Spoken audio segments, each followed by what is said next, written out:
Hello mga kapudi, samahan nyo nga akong gumala nga dito sa lugar ng mga mayayaman. Andito nga ako ngayong araw sa BGC at dumaan nga muna ako dito sa bilihan nga ng power bank kasi lobat na nga yung cellphone ko. Meron nga kasi akong pupuntahan na isang ang kainan. Saktong-sakto nga rin kasi gutom na nga rin ako at kanina pa nga akong hindi kumakain. At sa mga oras nga na to talagang excited na nga ako pakit nga doon sa restaurant na kakainan nga namin. Bago nga ako pumasok sa loob nga ng restaurant, pumunta nga muna ako dito sa CR para nga mag-ayos. Wala nga akong idea kung ano nga kakainin namin dito kasi first time ko nga lang dito sa restaurant na to. Kaya habang hindi pa nga kami kumakain, nakikipagkulitan muna ako sa mga kasama ko. At maya nga lang nagsimula na nga ang aming kainan, kaya naman in-explain na nga sa amin kung ano nga yung mga kakainin nga namin. Inabutan nga kami dito na parang tig-isa nga ang menu pero wala akong idea kung ano nga yung nasa loob nito. At pagkabukas ko nga tumambad nga dito, ito pala yung mga course na kakainin nga namin. Dito ko nga lang napagtanto sa mga oras na to na nasa kainan nga kami ng mga mayayaman. Hindi kasi ang order dito ay paisa-isa, talagang isang buong course nga yung i-order nyo dito. At nung nalaman ko nga yun, talagang sobrang excited ko na kasi kanina pa nga ako nagugutom. At habang naghihintay pa nga kami ng pagkain nga namin, pina-order nga muna kami ng mga drinks at ang in-order ko nga ito nga kombucha. Nasarapan nga ako sa drinks nito kasi sobrang asim niya nga na talagang favorite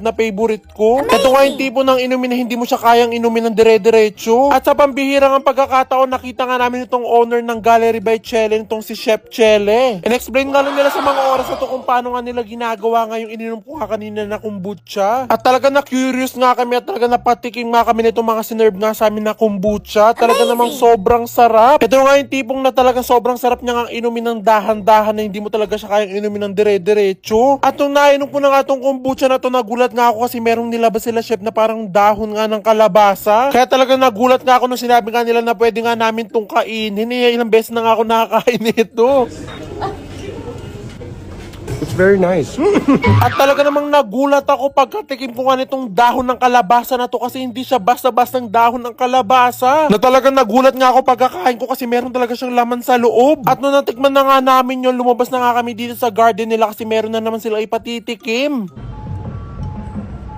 Dapat mo pa. Para kita yung pork. Anong good, lasa? sarap. Ang sarap. At nung pagkasabi nga na masarap, kaya naman hindi tayo nagpatalo, kaya naman tinikman ko na rin siya. At pagkatikim ko nga talagang sobrang nagulat ako kasi talagang literal lang sarap niya. Nalimutan ko nga lang kung anong tawag nga dun. At maya nga lang nung umupo na nga kami sa mesa namin, nagulat nga ako kasi meron nga silang sinerve dito na talagang gagarampot na mga pagkain. Akala ko nga sa mga oras na to na appetizer nga lang itong mga to habang naghihintay nga kami na talagang pagkain nga namin. Nagulat pa nga ako sa mga oras na to kasi talagang sarap na sarap ako dun sa appetizer nga nila na gusto ko pang manghingi pa nga ng isa. Ito nga pangalawa ko nga na natikman, talagang hindi ko nga talaga nagustuhan. Para kasi siyang alam niyo yung salmon na talagang ice cream, ganun salmon ice cream. At dito pa nga sa mga oras na to, nagulat na nga ako kasi nagsisimula na pala yung mga kinakain nga namin at hindi appetizer yung mga kinain ko.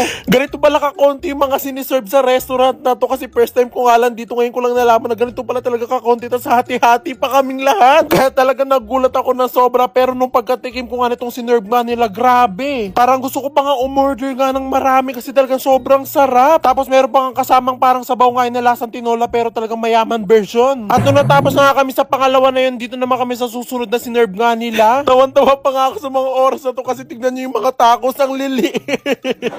So let's say this little tacos. Look at that. Oh, ito naman, ano to?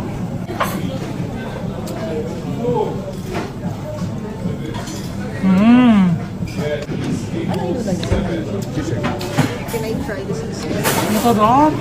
Sobrang the best nga nung kinain ko na bola na kulay itim na yun kasi talaga meron siyang laman na parang mga chicken sa loob. Tapos dito naman ako nawindang sa sobrang nipis nga na itong sinerve nga sa amin na sashimi. Mas makapal pa nga yung mukha ko dito sa sashimi kaya talaga nagulat ako ng sobra. One bite.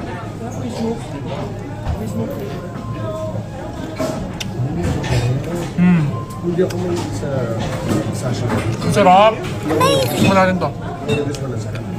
Maybe because it's very raw. Walang sasabaw ko lang. Talagang ito nga lahat nga na mga kinakain ko nga sa mga oras nga na to, talagang hanggang lalamunan lang talaga sila. Ngayon ko lang talaga na-imagine na ganito pala kumain yung mga mayayaman, talagang kokonti lang sila kumain. At maya-maya nga lang talagang sobrang dami na nga sinaserve sa amin ng mga pagkain, kaso talagang sobrang kokonti na, talagang isang subuan mo lang ng kutsara. Pero in fairness nga sa mga pagkain nga na to, na kahit isang subuan nga lang sila ng kutsara, pero grabe yung mga lasa nila, talagang premium ang sasarap. At nakita ko nga kanina doon sa binigay nga nila sa amin na lahat na isa-serve nila, na meron nga ako nakita na inasal, kaya talagang nag-expect ako na isang buong hita nga yung ibibigay nila sa amin. Pero ang binigay nga nila isang buong kutsara nga lang na inasal. Pero ito nga yung pinaka-the best nga na inasal nga na natikman ko, kasi grabe sobrang sarap niya talaga as in. At nung natapos na nga yung inasal, nagulat nga ako kasi naglabas nga sila na sobrang laking palayok. Sobrang saya ko nga sa mga oras na to, kasi akala ko ito nga yung isi-serve nilang ganitong kalaki, pero ito yung sinerve nila. Naloka talaga ako na sobra-sobra, kasi mas malaki pa nga yung daliri ko. Pero wala talaga akong magagawa, kaya naman agad-agad ko na nga kinain itong binigay nga nilang Peking duck na mas malaki pa nga yung daliri ko. Pero kahit nga ganun lang kalaki yun, grabe sobrang sarap niya talaga. At maya-maya nga na talaga sobrang dami na nga nilang siniserve, at malapit-lapit na nga rin matapos nga lahat ng course nga na nakalagay nga dun sa menu kanina. Kahit nga sobrang kukonti nga lang ng mga doon, talaga mabubusog ka nga talaga sa lasa nila, kasi talaga sobrang sarap. Kamusta yung mga pagkain na nakakain? So far, it's good. I think,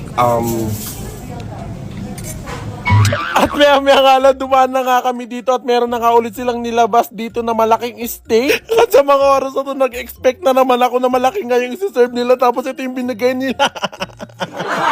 Hindi ko na talaga kinakaya sa mga oras, at talaga kinakain ko na lang lahat ng binibigay nila. At nung natikman ko nga itong sinerve nga nila, gagarampot nga na steak, grabe, gusto ko nga kumain ng isang malaking neto, kaso wala talaga, ito lang talaga yung sineserve nila. At ang susunod na nga dito sa kinakain ko nga steak, ay papunta na nga kami sa mga dessert. Kaya talagang lalo nga ako na-excite, kasi favorite na favorite ko talaga yung mga matatamis. Ito nga yung sinerve nga nila na lasang pandan nga, kasi nalimutan ko nga yung tawag. Hindi pa nga natatapos yung isa, may nag-serve na ulit itong parang ice cream na meron dark chocolate na flavor. At ang pang finale nga namin kakainin, at ang pinakahuli na nga namin kakainin nga dito sa restaurant nga nito, itong pang malakasan nila, at hindi ko nga malilimutan na bibingka. Talagang nung natikman ko nga itong bibingka na to, talagang tumaas na ngayon yung expectation ko sa bibingka. At sa wakas, after 4 hours kami kumain dito, na kahit nagagarampot lang yun, talagang 4 hours ang tinagal namin dito sa restaurant na to, natapos na rin kami.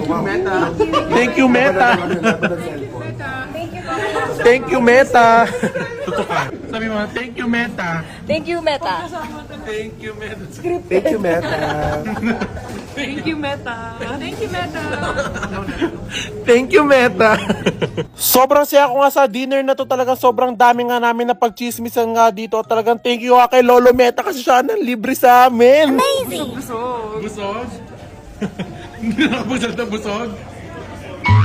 Busog?